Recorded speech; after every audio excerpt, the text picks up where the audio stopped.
უკრაინაში ომის დროს ბოლო წლებში ყურადღების დიდი ნაწილი ბუნებრივად მიმართულია დრონებსა და სხვა უპილოტო სისტემებზე. ჰაერში, სხვაზე და სულ უფრო მეტად ხმელეთზე ეს ავტონომიური და ნახევრად ავტონომიური სისტემები საფუძვლიანად ცვლიან ომის წარმოების წესს და მისი მომავლის სიმბოლოს წარმოადგენენ. ამ უპილოტო საბრძოლო სისტემებს უპრეცედენტო განადგურება მოუტანიათ ბევრად უფრო მძიმე და ძვირადღირებულ სისტემებზე, როგორიცაა ტანკები და ჯავშანმანქანები. და ამის შედეგად სულ უფრო მეტი ადამიანი ამბობს, რომ ბრძოლის ველის ეს ტრადიციული მძიმე ტექნიკა მოძველებული ხდება. მაგრამ თუ წინა ხაზზე მყოფ ჯარისკაცებს გითხავთ, ისინი გეტყვიან, რომ მე-20 საუკუნის ომის ერთ-ერთი მთავარი საყრდენი, არტილერია, დღესაც ისეთივე მნიშვნელოვანია, როგორც ადრე. არტილერიის ჭურვები და მრავალჯერადი გაშვების სარაკეტო სისტემებიდან, ანუ MLRS-დან ნასროლი რაკეტები, შესაძლოა არ უზრუნველყოფდეს FPV და მძიმე კამიკაძე დრონების მსგავს სიზუსტესა და მანევრულობას. მაგრამ ისინი მაინც დიდ ზიანს აყენებენ მტრის ძალებს, რომლებიც შეიარაღებულნი და წინა ხაზის უკან იმყოფებიან. და ეხლა, ესპანური ინოვაციის ხალობით უკრაინის საბაზისო MLRS სისტემა Grady BM-21 გარდაიქმნება უმართავი ჭურვების გასროლისგან ზუსტად მართული საბრძოლო მასალის გამშვებ სისტემად. აი როგორ მუშაობს ეს და რატო შეიძლება მოახდინოს მასიური გავლენა ბრძოლის ველზე. ესპანურმა კომპანიამ EMI-მ შექმნა ზუსტი მართვის კომპლექტები, რომლებიც BM-21-ის რაკეტის სიზუსტეს 100 იარდიდან მხოლოდ რამდენიმე იარდამდე ზრდის. ამ კომპლექტების დანერგვის შესახებ ინფორმაცია პირველად საჯაროდ გავრცელდა Eurosatory 2026-ის თავდაცვის გამოფენაზე, რომელიც პარიზში, საფრანგეთში, Parc de l'Exposition de Villevillepinte-ში გაიმართა. 2026 წლის გამოფენა გამოირჩეოდა უკრაინული მონაწილეობის მნიშვნელოვანი ზრდით. თუ 2024 წელს მხოლოდ 5 გამოფენელი იყო, 2 წელიწადში მათი რაოდენობა 80-ზე მეტ კომპანიამდე გაიზარდა. უკრაინული კომპანიები წარმოაჩენენ უპილოტო სისტემებს, რადიოელექტრონული ბრძოლის საშუალებებსა და შორ-მანძილზე დართმის შესაძლებლობებს.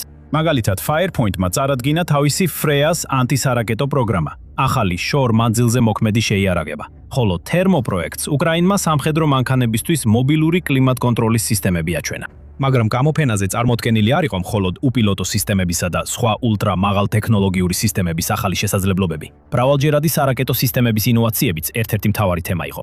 Lockheed Martin-მა წარადგინა HIMARS FLEX, თავისი ცნობილი მრავალჯერადი სარაკეტო სისტემის მოდულური ევოლუცია. FLEX-ს აქვს ორმაგი პოდიანი გამშვები, რომელიც რაკეტების ტევადობას აორმაგებს და 6-ის ნაცვლად 12 რაკეტას იტევს. მნიშვნელოვანია, რომ ამ ვარიანტს შეუძლია ჰაერ-საწინააღმდეგო თავდაცვის რაკეტების გაშვება, მათ შორის Patriot PAC-ის ჩამჭერი რაკეტებისა, სტანდარტულ GMLRS და ATACMS-თან ერთად, რაც დარტყმის პლატფორმას მრავალფენიან სარაკეტო თავდაცვის შესაძლებლობას მატებს. ევროპული კონსორციუმი KNDS-მა წარადგინა გრძელდისტანციური საარტილერიო სისტემა, ანუ LORAS-ის დემონსტრატორი.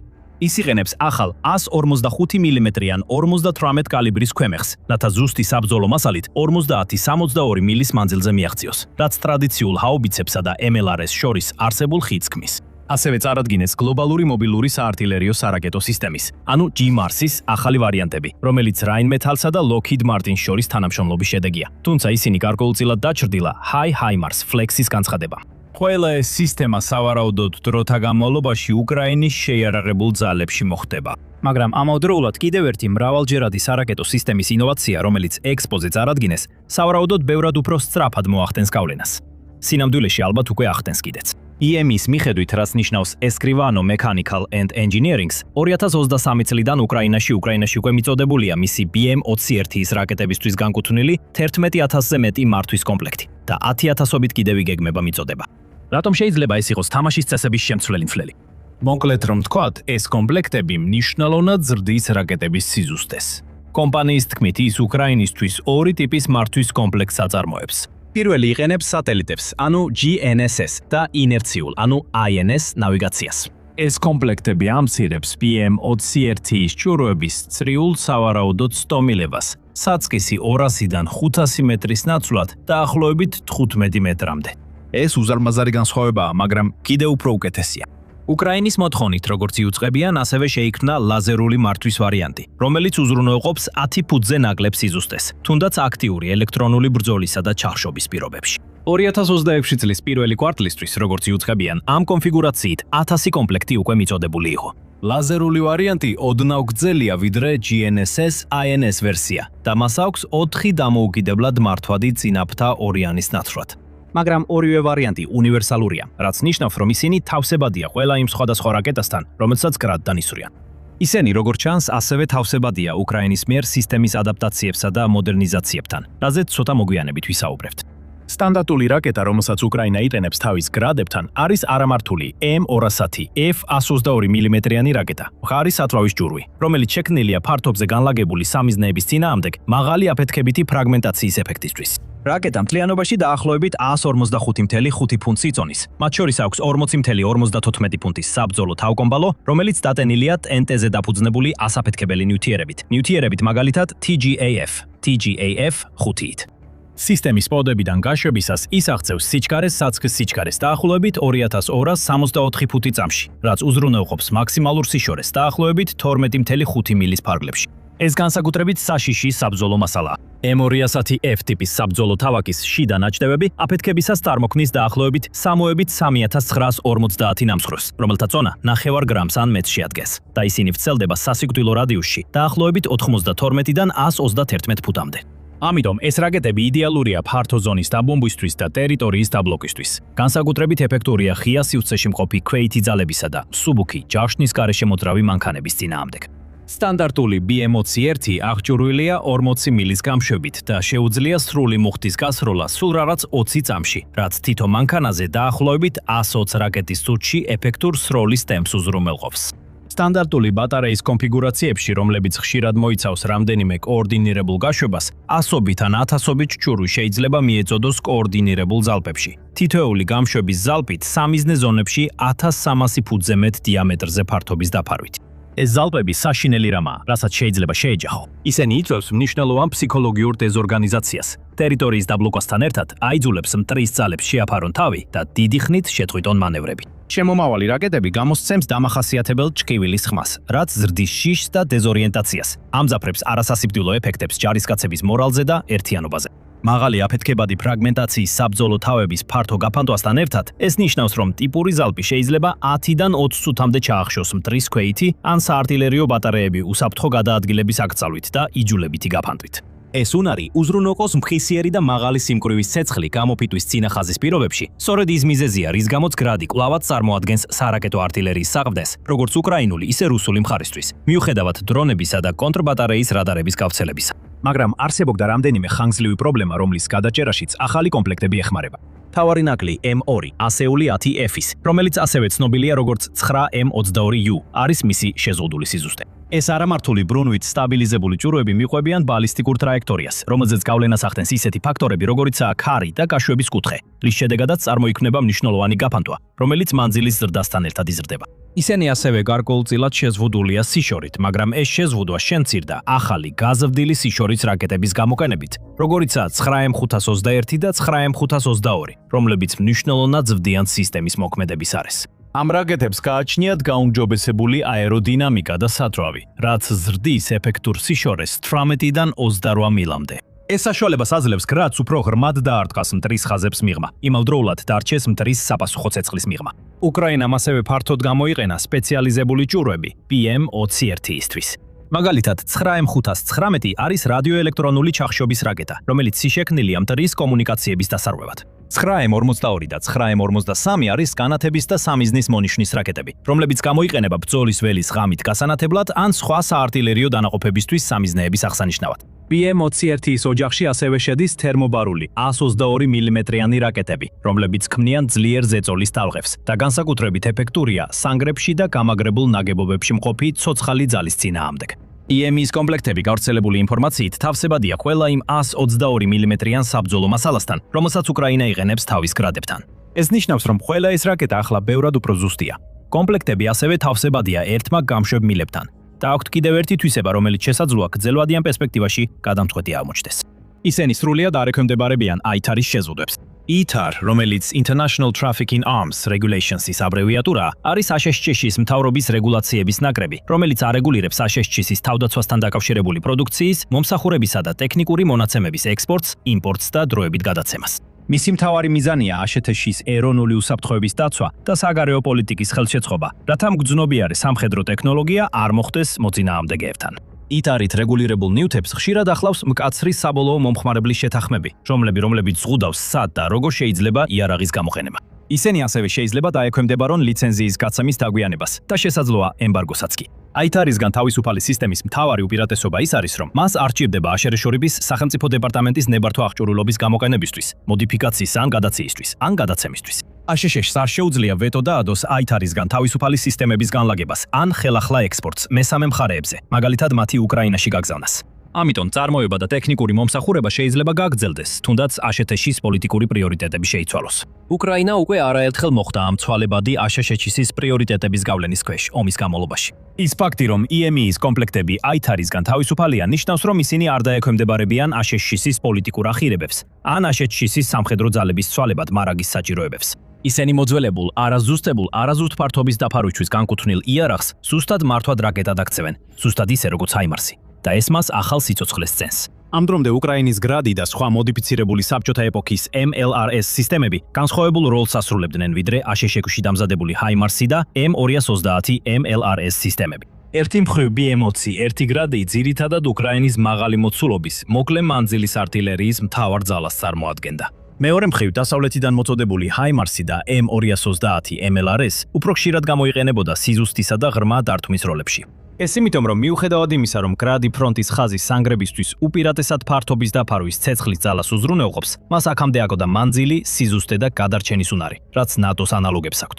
შედარებით BM-21-ის 40 არამართული 122 მმ-იანი რაკეტის ზალთან, M-42 HIMARS-ი და M230 MLRS შესაბამისად ისვრიან 6 ან 12 მართულ 227 მმ-იან GMLRS რაკეტას. დასალური სისტემები იყენებენ GPS და INS მართვას, რათა მიაღწიონ წრიული შეცდომის ალბათობას 16-დან 23 ფუტამდე. ეს მაღალი სიზუსტე მათ საშუალებას აძლევს გაანადგურონ კონკრეტული მაღალი ღირებულების სამიზნეები, როგორიცაა სარდლობის პუნქტები და საბრძოლო მასალის საწყობები, ერთი რაკეტით, მასობრივი ზალპის ნაცვლად. M-42 HIMARS-ი და M230 MLRS ასევე აქვთ მნიშვნელოვანი უპირატესობა სტანდარტულ გრადის რაკეტებთან შედარებით სიშორის თვალსაზრისით.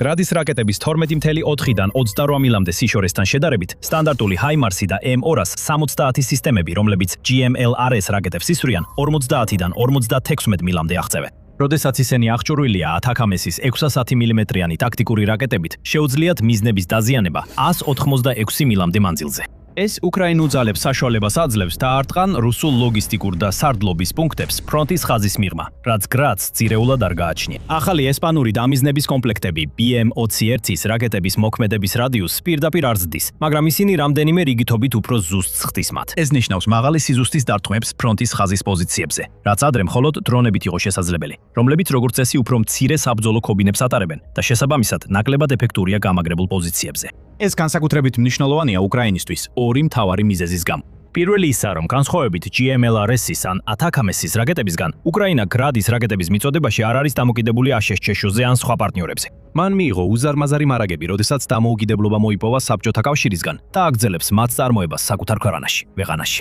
შეპატიუკის სარემონტო ქარხანა, რომელიც მდებარეობს ქალაქ შეპატიუკაში, ხმელნიცკის ოლქში, დასავლეთ უკრაინაში და ეკუთვნის სახელმწიფო თავდაცვის კორპორაცია Ukroboronprom's, დიდი ხანია 122 მმ-იანი რაკეტების წარმოების ცენტრალურ ჰაბად ითვლება. თუმცა, რადგან უკრაინის თავდაცვის მრეწველობის დიდი ნაწილი ახლა საიდუმლო ადგილებში ხორციელდება, გაურკვეველია რჩება თუ არა ეს ქარხანა ძირითად მწარმოებლად. ამ ობიექტს გავრცელებული ინფორმაციით, რუსული რაკეტების დარტყმები რამდენჯერმე მოხდა 2023 და 2025 წლებში. გარდა ამისა, წლების განმავლობაში გრადის ფართო გამოყენების წყალობით, საკმარისი საბრძოლო მასალა ჯერ კიდევ არსებობს, თუ და როცა უკრაინას მეტი შეძენა დასჭირდება. საერთო ჯამში მიიჩნევა, რომ დაახლოებით 100,000 გრად BM-21 სისტემა იქნა წარმოებული, რომლებიც მსოფლიოს მინიმუმ 62 ქვეყნის შეიარაღებულ ძალებში მოხვდა და თითქმის ყველა მნიშვნელოვან ომში გამოიყენეს 1960-იანი წლებიდან მოყოლებული. ცნობილია, რომ უკრაინამ 2022 წელსაც კი შეიძინა BM-21-ის რაკეტები აშშ-შუდან. დაღლილი ხართ, რომ ყველა YouTube არხზე ერთი და იგივე ამბებსა და ერთნაირ ხედვებს ხედავთ. მაშინ გამოიწერეთ The Military Show ახალი პერსპექტივისთვის. ჩვენ ვიღმავდებით სათაურებს მიღმა, რათა მოგაწოდოთ ყველაზე მნიშვნელოვანი სამხედრო სიახლეები და აგიხსნათ, რატომ არის ეს მნიშვნელოვანი. გამოიწერეთ არხი და ჩართეთ შეტყობინებები, რომ ყოველთვის პირველებმა გაიგოთ. ისევე როგორც სხვა ბევრი საბჭოთა პერიოდის სისტემა, რომელიც მემკვიდრეობით მიიღო, უკრაინა არ დარჩენილა ერთ ადგილზე და არ გამოუყენებია მხოლოდ მოძველებული საბჭოთა BM-21-ების მარაგი, რომელიც მემკვიდრეობით ერგო. როდესაც რუსეთი შეიჭრა 2022 წლის თებერვალში, უკრაინას დაახლოებით 260 BM-21 გრადი ჰყავდა. ზოგიერთი წყაროს მიხედვით კი მათი რაოდენობა 600-მდე აღწევდა. 2024 წლისთვის უკრაინის შეიარაღებაში დარჩენილი სისტემების რაოდენობა დაახლოებით 100-მდე შემცირდა, ხოლო მინიმუმ 54 ერთეული სხვადასხვა ვერსიით ვიზუალურად დადასტურებულია, რომ ბრძოლაში დაიკარგა 2024 წლის დეკემბრამდე. თუმცა დარჩენილთაგან ძალიან ცოტაა ორიგინალი საბჭოთა სისტემა, რადგან უკრაინა აქტიურად ახორციელებს მათ განახლებასა და მოდერნიზაციას, რათა შექმნას იარავი, რომელიც შეესაბამება დღევანდელი ბრძოლის ველების მოთხოვნებს. მოდერნიზაციის ძირითადი ნაწილი მიმართულია იმაზე, რომ გამშვები დანადგარები უფრო თანამედროვე სატვირთო შასიზე დაამონტაჟონ. თავად გამშვები დანადგარი საიმედოდ მუშაობს და როგორც ჩანს, განსაკუთრებულ ყურადღებას არ საჭიროებს. ის შედგება მრავალჯერადი გამოყენების კონტეინერისგან, რომელშიც 40 გამშვები მილი 4x10 მართკუთხა განლაგებით ამოთავსებული და ჰიდრავლიკურად იწევა 0-დან 55 გრადუსამდე. სროლისთვის კონტეინერი მაღლდება, ხოლო გადაადგილებისთვის კაბინის ზემოთ წინ ბრუნდება, რაც სილუეტს ამცირებს და ტრანსპორტირებას ამარტივებს. ორი ჰიდრავლიკური ამწევი უკანა მხარეს იშლება, რათა მანქანა უკუცემის ძალებისგან დაიცვას და სტაბილურობა უზრუნველყოს გაშვებისას, განსაკუთრებით უგზოობაზე. კონტეინერები ხელით ან დამხმარე მოწყობილობით იტვირთება ცალკე საბრძოლო მასალის სატვირთოდან და ეს პროცესი როგორც წესი 5-დან 10 წუთამდე გრძელდება გამოცდილი ეკიპაჟისთვის. ეს დიზაინის სწრაფ გაშლასა და შეკეცვას უსვამს ხაზს, რაც სისტემის როლისთვის მასიურ და მაღალი მოცულობის ცეცხლის მხარდაჭერაში მნიშვნელოვანია. მაგრამ შასი, რომელზეც თავდაპირველად დამონტაჟებული იყო გამშვები დანადგარები, ახლა უკვე დიდი ხანია ვადაგასულია. რა თქმა უნდა, როგორც სისტემის მუდმივი პოპულარობა მიუთითებს, ორიგინალი Ural 375D 6.6 სატვირთო შასი გამძლეა და თავის დანიშნულებას კარგად ასრულებს. მისი სრული ამძრავი სისტემა და მაღალი კლივენსი ზუსტად ისაა, რაც საჭიროა აღმოსავლეთ უკრაინის სოფლის რთულ გზებსა და უგზოობის პირობებში გადაადგილებისთვის.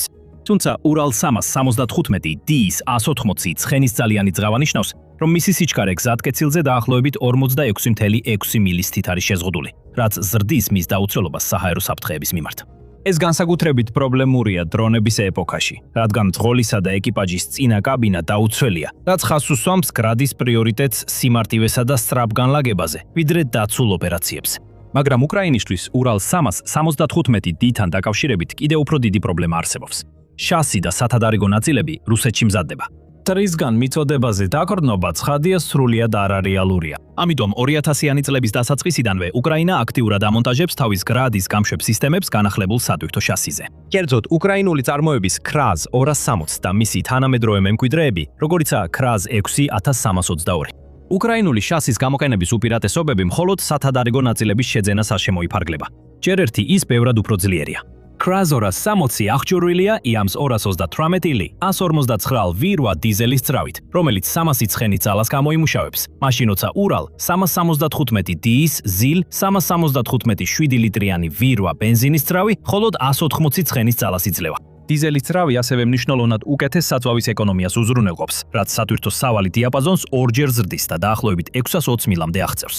უფრო ძლიერი KRAZ-ის ძრავი ინარჩუნებს უკეთეს ძალისა და წონის თანაფარდობას, რაც აჩქარებასა და აღმართზე ასვლის უნარს აუნჯობესებს, მაშინაც კი როცა მანქანა სრულად არის დატვირთული რაკეტებით. მაგრამ KRAZ 260 ასევე ორჯერ ზრდის თვირთამწეობას და 9 ტონამდე თვირთის გადაზიდვის საშუალებას იძლევა, რაც შესაძლებელს ხდის უფრო მძიმე თანამედროვე აღჭურვილობის დამატებას, როგორიცაა ჯავშანიანი კაბინა, ავტომატური გადატენვის სისტემები და დამატებითი საბრძოლო მასალის საცავი. KRAZ-ის შასი სპეციალურად არის შექმნილი იმისთვის, რომ უფრო მარტივად ინტეგრირდეს თანამედროვე ციფრულ ცეცხლის მართვის სისტემებთან, GPS ნავიგაციასთან და ავტომატურ სტაბილიზაციის ბლობილიზაციის ბლოკებთან, რაც დაყენების დროს 4-ჯერ ამცირებს და სიზუსტეს ზრდის.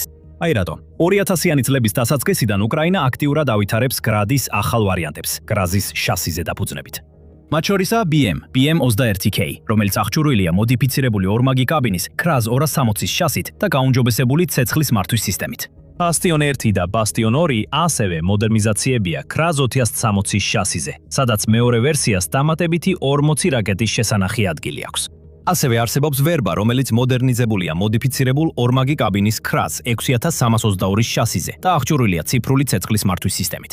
უკრაინამ ზოგარ მინი გრადიც კი შეიმუშავა, რომელიც იყენებს ორიგინალი BM-21 გრადის ნაწილებს და დამონტაჟებულია პიკაპებზე. ეს მინი გრადები ისვრიან 3 რაკეტას ზედიზედ, განსხვავებით 10-ისგან, თუმცა უფრო მაღალი სიზუსტით.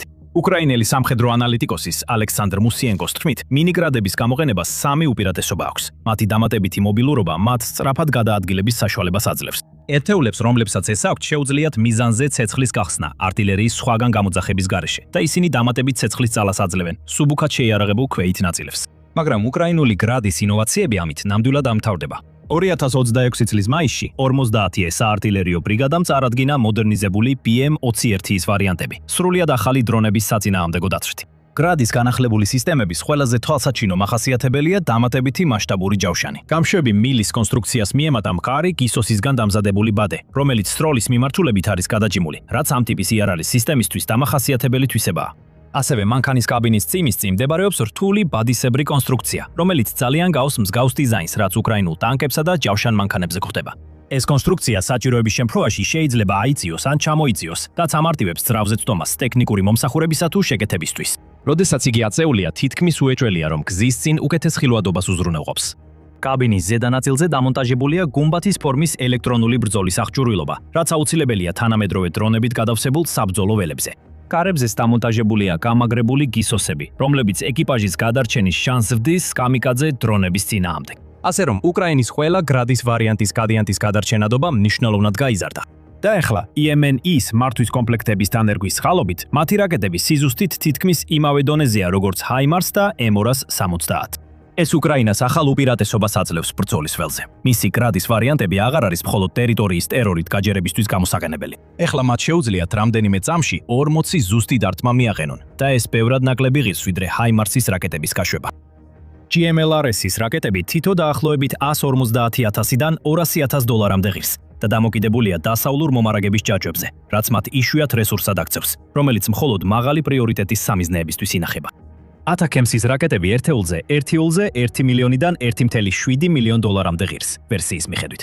შედარებისთვის სტანდარტული არამართული BM-21-ის რაკეტა დაახლოებით 1000-დან 10,000 დოლარამდე ღირს. წარმოებლის ასაკისა და ტიპის მიხედვით. მართალია, კონკრეტულ სამიზნეზე პირდაპირ დარქმის უზრუნველსაყოფად, ალბათ მხოლოდ ერთი GMLRS ან ATACMS-ის რაკეტის გაშვება დაგჭირდებოდათ. მაშინ როცა იგივე ეფექტის მისაღწევად სავარაუდოდ 40 არამართული BM-21-ის რაკეტის სრული ზალპი იქნებოდა საჭირო. ეს მნიშვნელოვნად ამცირებს ფასტას ხვაობას, მაგრამ IMN-ი კიტების შემოვებით უკრაინისთვის მართული ზუსტი რაკეტის ღირებულება მნიშვნელოვნად შემცირდა. და ეს სავარაუდოდ მხოლოდ პირველი მნიშვნელოვანი სარგებელია იმ საინტერესო ახალი პარტნიორობიდან, რომელიც უკრაინის სამხედროებისთვის დაიწყო. რადგან თანამშრომლობა IMN-ისთან მხოლოდ დამიზნების კომპლექტებით არ შემოიფარგლება. 2025 წლის მაისში უკრობორომპრომმა ხელი მოაწერა მემორანდუმს IMN-ისთან იარაღის ერთობლივი განვითარების და ესპანური მოდულების წარმოების უკრაინაში ლოკალიზაციის შესახებ. გარდა ამისა, უკრაინული უპილოტო აპარატების წარმოებელმა სკლიტონმა 2026 წლის მარტში კომპანიასთან თანამშრომლობის შეთანხმებას მოაწერა ხელი. რასაც ეს შეთანხმებები პრაქტიკაში ნიშნავს, ჯერ ბოლომდე ნათელი არ არის. თუმცა საკმარისია სწრაფად გადავხედოთ IMN-ის მიერ განვითარებულ სხვა სისტემებს, რომ ეს ნამდვილად უსიამოვნო სანახავია რუსეთის ხელმძღვანელობისთვის. კომპანიის ფლაგმანური პროდუქტი არის Guardian, 30-ის დისტანციური კოშკურა და იუთვებიან, რომ ის უკვე მოქმედებს უკრაინაში. ეს არის დისტანციურად მართვადი საბრძოლო სადგური, რომელიც აღჭურვილია 30 მმ-იანი ავტომატური ქვემეხით. როგორც წესი MK-54 Bushmaster 2-ით და შეწყვილებული 7,62 მმ-იანი ტყვიამფრქვევით. ის შექმნილია ჯავშან ტექნიკაზე, როგორიცაა უკრაინის PTR-34 ან სხვა შასიზე ინტეგრაციისთვის, რათა გააძლიეროს ეკიპაჟის დაცვა. IMN-ი ასევე აწარმოებს Guardian 2.0 RWS მსუბუქ დისტანციურ საბრძოლო სადგურს, რომელსაც შეუძლია საშუალო 7,62 ან 12,7 მმ-იანი ტყვიამფრქვევების ან 40 მმ-იანი ავტომატური ყუმბარ-მთხორცნების დაყენება. მას აქვს თანამედროვე დღის და ღამის კამერები და ლაზერული მანძილზომები სუსტი დამიზნებისთვის. კომპანია ასევე აწარმოებს სპეციალიზებულ ელექტრონული ბრძოლისა და კინეტიკურ სისტემებს, რომლებიც განკუთვნილია დრონების აღმოჩენასა და განეიტრალებისთვის.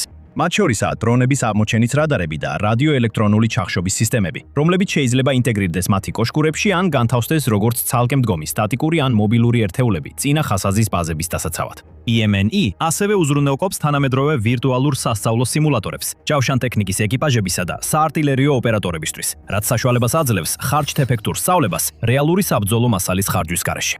რა თქმა უნდა, განვაგრძობთ თქვენს ინფორმირებას, როცა უკრაინა და IMN-ი კიდევ უფრო ახალ სისტემებს წარადგენენ. ამიტომ დარწმუნდით, რომ არსზე გამოწერილი ხართ, რათა პირველებმა გაიგოთ ამის შესახებ.